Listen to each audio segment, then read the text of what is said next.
Semuanya, perkenalkan nama saya Bima Dirgantara Pamungkas dengan NIM G00252226 dari kelompok B10 dan dengan aslab Mas Hatta. Nah, jadi pada blog 2.3 kali ini saya akan membahas mengenai laporan dari sistem saraf. Nah, jadi laporan yang pertama yaitu mengenai Pak Harjo yang berusia 68 tahun terkena keluhan gerakan tubuh yang makin lambat, lalu kaku pada otot, dan tangan kanannya sering bergetar sendiri saat sedang santai.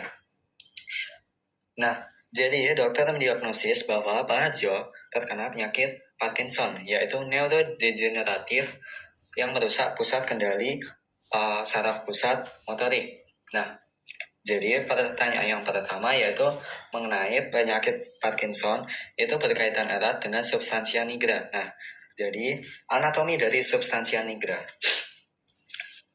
Sebelumnya, substansia nigra itu terletak di trunkus cerebri, bagian mesencephalon. Nah, dari namanya, substansia nigra. Nigra berarti warnanya hitam. Berarti letaknya di mana? Dia letaknya di sini. Lalu, substansia nigra itu membagi crus cerebri pada bagian atas dan tegmentum mesencephali pada bagian bawah. Nah, jadi substansia nigra itu substansia nigra itu berwarna hitam dikarenakan produk yang dihasilkan yaitu melanin. Namun substansia nigra itu juga menghasilkan produk seperti dopamin, yang dimana kita kenal dopamin itu mengatur hormon stres ya. Misal dopamin kita kurang, stres itu bakal mengakibatkan depresi. Selain itu juga dopamin juga dia berfungsi untuk pusat kendali gerak motorik gitu. Nah, jadi substansia nigra itu adalah nukleus yang seperti sudah saya bilang yaitu motorik yang warnanya gelap. Akibat apa? Akibat pigmen melanin. Nah, jadi substansia nigra itu dia mengatur sistem motorik ekstrapiramidal dan memiliki hubungan dengan ganglia basalis yang akan kita bahas nantinya. Nah, dia itu dibagi menjadi dua parts atau dua bagian, yaitu pertama adalah pars compacta, yang dimana pada bagian ini dia neuron berpigmen neuromelanin. Nah, pigmen ini merupakan hasil sampingan dari pembuatan dopamin. Sedangkan dopamin dia itu berfungsi untuk sebagai dopaminergic gitu. Nah, lalu ada juga pars reticularis yang dimana tidak terlalu penting, terletak di bagian depan dari pars compacta dan juga mengandung neuron yang tidak berpigmen. Nah, oke, untuk pertanyaan 1 sudah, kita lanjut ke pertanyaan 2, yaitu mengenai anatomi dari ganglia basalis. Nah, sebelumnya, dia kan ada hubungannya sama substansia nigra. Di mana sih ganglia basalis itu? Ganglia basalis itu di sini. Nah, jadinya ganglia basalis itu dibagi menjadi beberapa bagian ya, yaitu yang pertama adalah bagian paling atas, yaitu nucleus caudatus. Nah, nucleus caudatus itu dari caputnya di sini, sedangkan caudanya itu di sini. Nah, dia itu kan bentuknya lengkung kayak gini ya. Nah, dia dibagi menjadi dua, yaitu yang dimana caput itu bakal melanjutkan ke putamen. Putamen itu mana? Putamen itu di sini. Lalu untuk caudanya itu bakal berakhir di amygdaloideum. Nah, lalu ada juga yang kedua yaitu nucleus lentiformis. Di mana ya? Nucleus lentiformis itu harusnya ada di bagian sini ya. Nah, dia itu dibagi menjadi dua, yaitu putamen pada bagian samping atau lateral dan juga globus pallidus pada bagian medial yang dipisahkan oleh lamina medullaris externa. Lalu yang ketiga ada nucleus amygdaloideum. Nah, dia berhubungan dengan sistem limbik, sistem yang mengatur perasaan ya, atau emosi. Nah, lalu ada juga claustroom. Nah, claustroom ini adalah lamina gracia. Lamina gracia itu yang putih ya, di antara putamen dan juga insula. Nah, terus kalau berhubungan dengan Parkinson, jadi kan ganglia basalis itu kan nukleus yang letaknya di hemisferium cerebri atau di bagian tengah dari si cerebri ini ya, atau otak besar. Nah, dia letaknya di antara thalamus dengan substansia nigra tadi. Nah gitu, dia mengatur dari sistem motorik yang ada di tubuh kita. Nah lalu lanjut, yaitu pada bagian ini dia. Nah jadi tonus cerebri itu dibagi 3. Yang pertama adalah mesencephalon, yang kedua adalah pons, dan yang terakhir adalah medulla oblongata. Kita langsung masuk ke mesencephalon. Nah mesencephalon tadi mesencephalon itu kan seperti ini, yang dimana dia ada crus cerebri pada bagian atas, ada fossa interpeduncularis, ada substansia nigra, lalu ada tegmentum mesencephali, ada aqueductus mesencephali, yang dimana nanti bakal keluarnya dari nervus nervus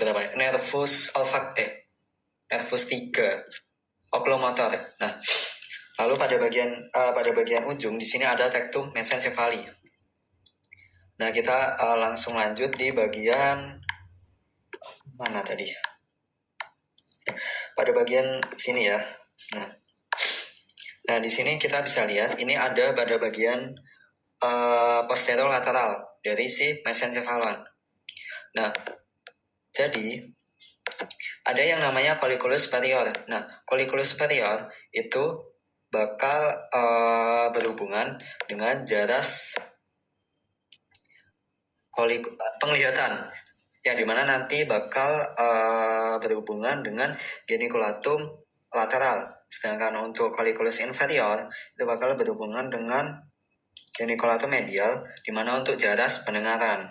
Nah nanti di bawahnya sini ada nervus 4 atau troclear ya. Nah terus lanjut untuk pada bagian yang kedua yaitu pons Farolli atau jembatan pons ya. Nah dia menghubungkan antara medulla oblongata dan juga dari si mesencephalon. Nah, dibagi menjadi 2 parts, yaitu pada bagian depan dan juga pada bagian belakang. Di mana? Nah ini. Nah jadi pons ini ada 4 nukleus ya kalau nggak salah. Nah, jadi di sini kita bisa lihat pada bagian sini, pada bagian lateral itu ada nervus trigeminal. Lalu pada bagian ujung sini ada nervus troclear. Lalu berlanjut pada bagian sini adalah nervus facial. Lalu untuk pada bagian medial itu ada nervus abducens. Nah, untuk pada bagian pons itu kan ada bagian-bagiannya, yaitu sulcus bulbopentinus sama angulus cerebellopontinus, yang dimana nanti bakal tempat keluarnya dari beberapa nervus krania. Nah, langsung lanjut ke medulla oblongata. Jadi pada medulla oblongata di sini ada sulcus medianus posterior. Kalau bagian atasnya ada sulcus ada sulcus limitans. Nah, fungsinya apa? Nanti ada yang namanya steria medullaris, yang dimana nanti tempat dari nuclei vestibularis dan juga cochlearis. Lalu colliculus facialis nggak ada ya? Oh ya, ini colliculus facialis itu bakal dari nervus facialis dan abducens. Nah, nanti fasciculus cuneatus itu bakal mengatur somatosensorik dari ekstremitas atas, sedangkan fasciculus gracilis itu bakal mengatur somatosensorik pada bagian ekstremitas bawah.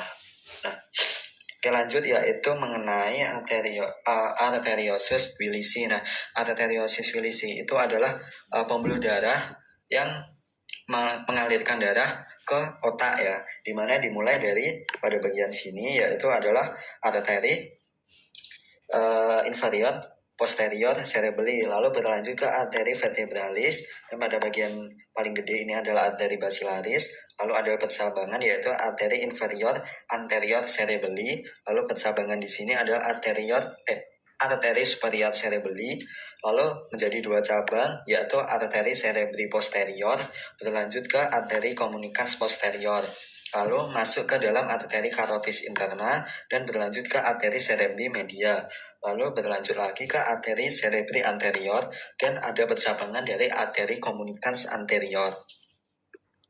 Kurang lebih seperti itu. Terus berlanjut, nah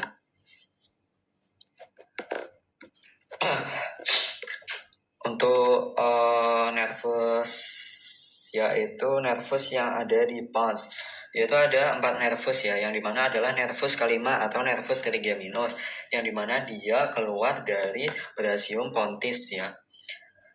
Berfungsi apa? Dia sebagai sensorik ya, sensorik dari raba, nyeri, suhu, pada rongga mulut atau pengunyahan. Dimana dia di sini ya teman-teman. Lalu lanjut lagi, nah di sini.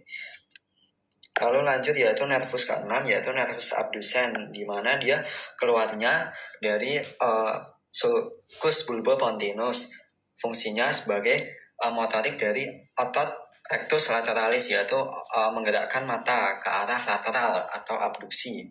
Lalu masuk ke nervus facialis, di mana dia keluarnya dari angulus cerebellopontinus. Nah, fungsinya apa teman-teman?